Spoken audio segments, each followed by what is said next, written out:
When most people hear the word compounding, they think of growth. They think of money multiplying quietly in the background, turning small investments into something big over time. And while that's true, there's another side that isn't talked about enough. Compounding can also work in reverse.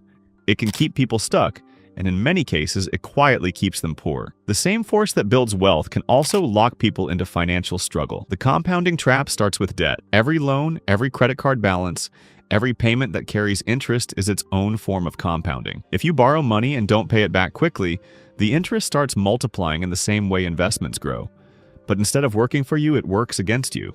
A balance of $1,000 at 20% interest doesn't sound like much at first, but if you only pay the minimum, the debt grows, sometimes doubling or tripling over the years. That's the trap. The longer you stay in it, the harder it is to escape because compounding is no longer your friend. What makes this worse is that many people don't recognize it as compounding.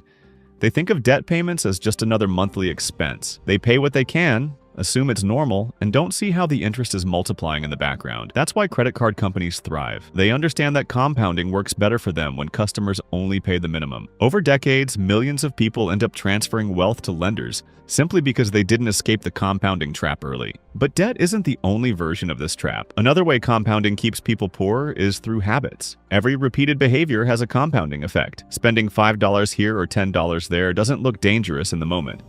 But over years, the pattern compounds. That daily choice to spend instead of save, to buy instead of invest, adds up to thousands of dollars that could have been working for you. By the time someone realizes it, years of missed compounding have passed. The trap isn't just financial, it's behavioral. Inflation also plays its part. If your money sits in a low-yield account, inflation eats away at its value year after year. It's another kind of compounding, but in reverse. Prices rise a little every year, and those increases build on top of each other. A dollar today doesn't buy what it did 10 years ago, and 10 years from now, it will buy even less. If your money isn't growing faster than inflation, you're moving backward without noticing. That's one of the quietest traps because it doesn't feel painful in the moment. But over decades, it erodes savings until they're worth far less than expected. There's also the compounding of missed opportunities. Someone who waits 10 years to start investing might think they're only behind by the amount they didn't save. But they're also behind on the growth that money would have produced. That's the double loss of delay. Not just the dollars uninvested, but the compounding returns that were never allowed to start. The longer the delay, the greater the gap becomes. By retirement, the difference can be enormous. And it's why two people with similar incomes can end up in completely different financial situations. What ties all of this together is that compounding doesn't stop. It's always working. It doesn't care whether you're rich or poor. It simply multiplies what's already in motion. If you're in debt, it multiplies the debt. If you're investing, it multiplies the growth. If you're stuck in spending habits, it multiplies the effect of those habits. And if you're building assets, it multiplies those instead. The trap is when compounding is allowed to work against you for too long, and by the time you notice, the gap feels impossible to close. The wealthy understand this difference. They do everything possible to avoid compounding debt and maximize compounding growth. They pay off high-interest loans quickly, they avoid unnecessary liabilities, and they focus on putting money into assets that grow. That shift, protecting themselves from negative compounding while leaning into positive compounding, is one of the simplest but most powerful differences between staying stuck and moving ahead.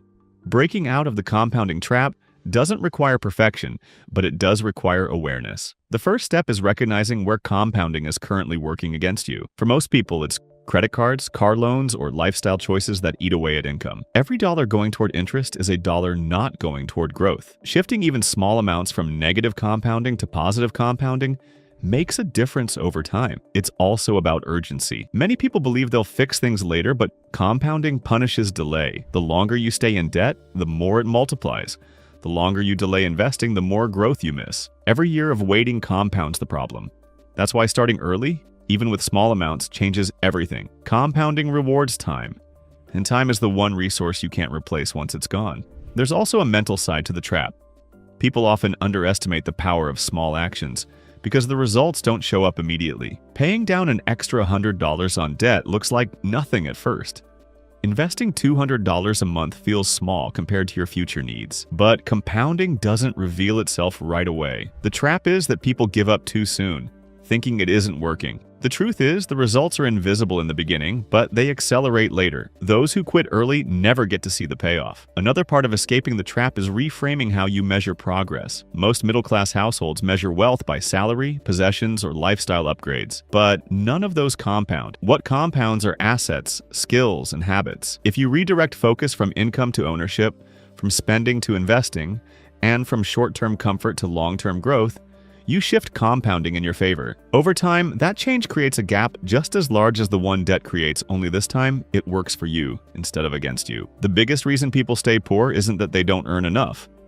It's that the forces of compounding are stacked against them. Debt compounds, inflation compounds, bad habits compound, and missed opportunities compound. Meanwhile, they never give their money enough time to grow in the opposite direction. It's not a lack of intelligence, it's a lack of awareness about how quietly and powerfully compounding works in both directions. Escaping this cycle requires more than just knowledge. It requires discipline to stop feeding negative compounding and patience to let positive compounding work. That means paying down high-interest debt as quickly as possible. It means putting even small amounts into investments consistently. It means recognizing that every habit, financial or otherwise, is compounding into your future, whether you like it or not. What makes compounding so deceptive is its quiet nature. Nobody feels the impact of interest in the first month or even the first year. That's why so many people ignore it. A $3 coffee doesn't ruin you today. A few hundred in credit card interest doesn't feel catastrophic this month. Inflation creeping up by 3% doesn't seem like much when you're looking at a single year. But these small, almost invisible effects are exactly what build into life-changing outcomes. By the time the results are obvious, the damage has already been done. Think of two people earning the same salary for 30 years. One carries credit card balances, buys cars on loans, and delays investing until later. The other cuts debt early, puts small amounts into investments every month, and lets time do its work. On paper, their incomes look identical. But at retirement, the first person may have nothing but bills, while the second could be sitting on hundreds of thousands of dollars in assets. The difference wasn't luck. It was compounding pulling them in opposite directions. Another layer of the compounding trap is social pressure. Many people feed negative compounding without even realizing it, because society normalizes debt and spending. Credit card offers arrive in the mail. Buy now, pay later buttons show up on every shopping site. Financing options are built into everything from phones to furniture. The system is designed to keep people compounding in the wrong direction. What looks like harmless convenience is really a long-term transfer of wealth away from the spender and toward the lender. Escaping requires more than avoiding debt. It requires building habits that compound in the right way. Learning one new skill every year compounds into expertise over a decade. Reading a few pages of a book each day compounds into hundreds of books over a lifetime. Investing a fixed amount every month compounds into financial freedom. Compounding isn't limited to money. It applies to knowledge, discipline, health, and relationships. That's why the compounding trap is so dangerous. It hides in plain sight, pulling people deeper into cycles of debt, delay, and wasted opportunity. But the exact same force can be the greatest wealth-building tool available if you choose to align with it. The earlier you flip the script, turning compounding from an enemy into an ally, the sooner you move from barely keeping up to building a future that grows on its own. And that's the choice everyone has to make. Compounding never stops. The question is whether it's working for you or against you.